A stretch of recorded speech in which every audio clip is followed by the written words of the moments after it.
Unboxing the Keychron Q3 Pro. This is quite a keyboard and it's actually pretty dang expensive, but let's see how good it is. I love Keychron's packaging. That is one thing I absolutely love about Keychron, that they always get right. The brand continuity there is very, very good. But getting the plastic off, this box is big and heavy, which is exactly how I like my keyboards to come. All right, so let's get this open. There we go. We get a little quick start guide here. Big piece of foam on the top that you could actually use to mod. Like, this is very dense foam, that's cool. And look at that colorway. We have the Keychron telling you how to put your switches in because they don't think you can do it yourself. And then we got some paperwork, and look at that colorway. Damn, that colorway looks really, really good. Let's get the plastic off. Even custom plastic there. It says Keychron Q3 Pro, dude. This thing is a heavy keyboard. Oh my Lord. I haven't actually looked at this too much. Oh my Lord, does this look good. This might be one of my favorite looking keyboards. Oh my gosh, I love the military green. This is a little bit more vibrant than it comes off on camera. The knob up here, yeah. Nice tactile bumps. I honestly thought it would be better. It has some wiggle. That's crazy because Keychron was like the king, or maybe I guess used to be, of no wiggle. Yeah, that has some wiggle. I mean, look at that. It is a bigger one, but still not even close to like how their other stuff used to be. That's a little crazy, huh? Still nice, and I like it, and visually it looks awesome. I love the screws around there, the open screws, so cool. You have some custom keys right here. Don't love that, actually. These must have stabilizers on them. Are those micro switches? Yeah, I was about to think, I was like, did this whole keyboard have micro switches? It does not, okay. Good. So these are using micro switches, maybe because of the battery or something like that. You can see, and I don't love that. These really need a stabilizer. You can see they wobble quite a bit. This whole side is wobbling quite a bit. Wow. I was honestly expecting not to have those kind of problems, but these do not feel that great, honestly, especially for the price of this keyboard. But holy crap, look at the bottom. That is very, very cool looking. I love the bottom. We have the rubber here. The screws there look great. We actually have a scratch on ours, and we bought this. We were not sent this.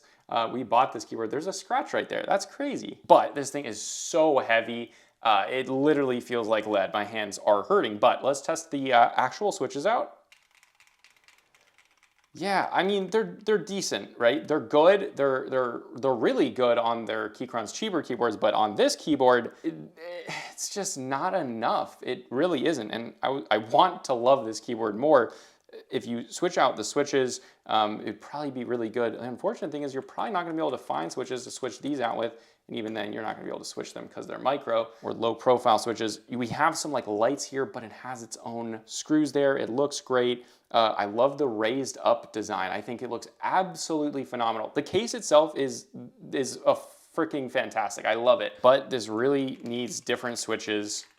I actually really like the colorway, and I really like the keycaps. They're decently thick as well, but yeah, this definitely needs some new switches, and then it could be pretty solid. But let's test out the stabilizers. We actually didn't do that. Ooh, yeah. These seem like they're using Keychron's cheaper stabilizers. Here's the cable, again, for 250 bucks. Maybe a nicer cable would be nice. It's still braided, but it's nothing special. We have some other keycaps, like the Windows keycap. We have some pour-on foam and some rubber here, and then some extra screws, which is cool. A switch puller, which is like one of those cheap switch pullers, kind of funny, and then a keycap puller. Let's pull this out and see what's going on in here. It's pretty amazing to see how all these other Chinese companies, especially like Yunzai, they really have developed and changed their brand. But Keychron doesn't seem to have changed that much. All right, pulling that out of there. South-facing LEDs, we expected that Keychron, and it looks like pour-on foam. Without opening it up, it looks like pour-on foam between the plate and the PCB, and it doesn't look like there's a switch pad. So let's try it on the desk. Maybe it'll sound a little bit different when it's actually on the desk. Oh, it is just like the most boring sound you could possibly get out of something so beautiful. It doesn't match its personality. It's like getting a 4-cylinder Mustang. It just doesn't make any sense. All right, so on here, yeah, we have they are plate mounted, which is sweet, but we can also see the polycarbonate plate here, which is slightly tinted darker, I believe, or maybe that's just the foam underneath of it. But these stabilizers, there's definitely quite a bit of grease in there, and maybe it's lubed, but I hate these stabilizers. I hate them. I wouldn't even mod them. I would just replace them. They sound absolutely atrocious. They feel bad. That's the biggest thing, is they don't sound great. Like, listen to that. I'm gonna put my mic down.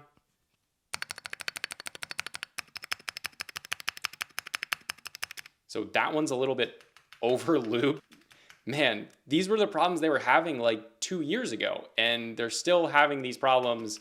That's unacceptable on a keyboard that's this expensive.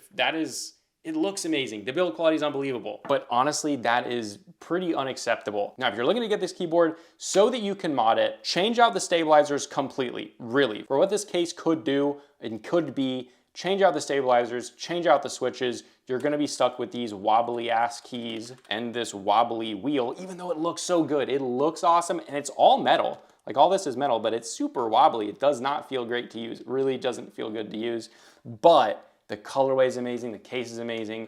Kind of torn on this, but for 250 bucks, you're really looking at least $100 more to get this thing really working well and matching its exterior styling, but really I would say probably closer to $400 everything in. And then it's like, there's a lot of other keyboards, and it just doesn't make a whole ton of sense, although I do love the exterior. So if you really love the build quality, I guess you could, but yeah, I really wanted to love this keyboard, and I do love the exterior, but it is what it is. Again, if you want to check it out, there are links below, but you know, make your decision. It's all personal preference. This is Consumer Tech Review High Speed, and I'll see you guys in the next video.